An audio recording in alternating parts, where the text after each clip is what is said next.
Hey team, happy first chapter Friday. This is a really sweet story that I think you're gonna fly through and just love. I know so many of you are gonna connect with this story. Obviously, if you love animals, you're gonna love this one. This is Otter by Katherine Applegate. And yes, it is about a sea otter. But it's about so much more than that. You're gonna love the story that it's based on. It is based on an aquarium. Well, you'll find out in a minute. But anyway, it's based on some true events. I think you're really gonna enjoy this story and you're gonna fly through it because it's actually what we call a novel in verse. We've been reading a few of those lately. So it's actually shorter like passages. Instead of having full chapters, it has kind of like free poetry on each page.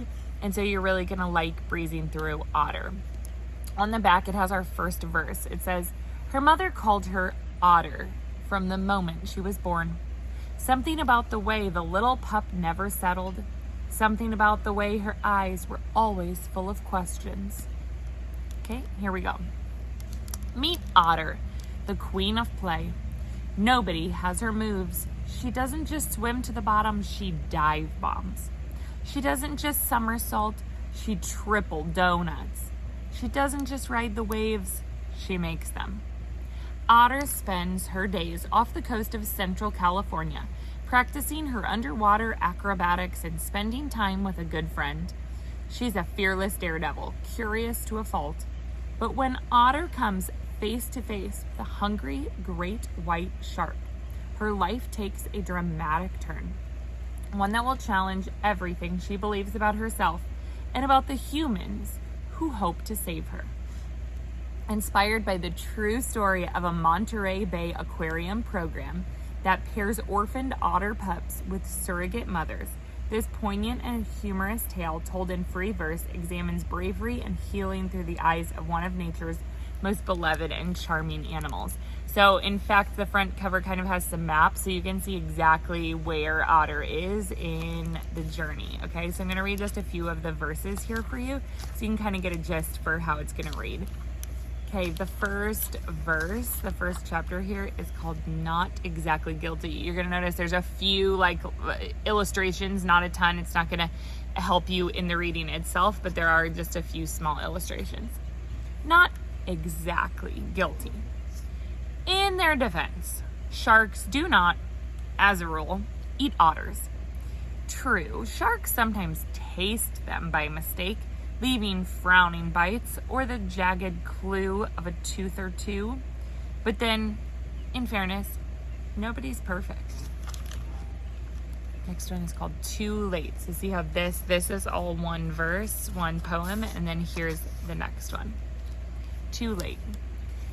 Say an empty-bellied great white shark is enticed by a long, sleek swimmer. A sea lion, perhaps. Big fans of blubber, those sharks. Curious, the shark moves in for a nibble. Only to discover he's sampling a surfer. Oops. Or more likely, a member of the most charming branch of the weasel family, the southern sea otter. You've been there, haven't you? In the cafeteria line or the breakfast buffet, taking a chance on some new food. Grab, gulp, grimace. Ugh. You spit the offending item into a napkin, no harm, no foul. Same goes for the shark, who quickly reconsiders and retreats. Of course, by then, it's often too late for the surfer, and almost always too late for the otter. Next one is hunger. One such shark is prowling the waters this very morning. It's daybreak, cloudless and shell pink, and for a moment the bay seems to blush. There it is, his dorsal fin, cutting through the calm waves. The shark is an adolescent, a marine tween, streamlined and strong, but small for his age, and far from his usual haunts today. His last meal, a ray and 2 puny turtles. This was 3 days ago. Pathetic by any measure. No need to worry, hunger has a way of focusing the mind.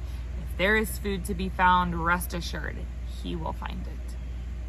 Now we're going to the verse Otter number 156. Not far from the shark, Otter number 156 floats on her back, forepaws and flippers held aloft, soaking up sun like tiny solar panels. Tucked in a pocket of skin under her arm is a favorite rock, just right for opening mussels and clams. She has seen more than a few sharks in her 3 years, has even seen them kill. But right now, her only concern is what to eat for breakfast. What's gonna happen next? You're gonna have to come check it out to find out.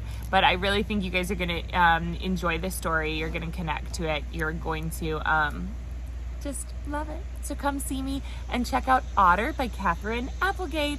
All right, you guys have a great Friday. See you later.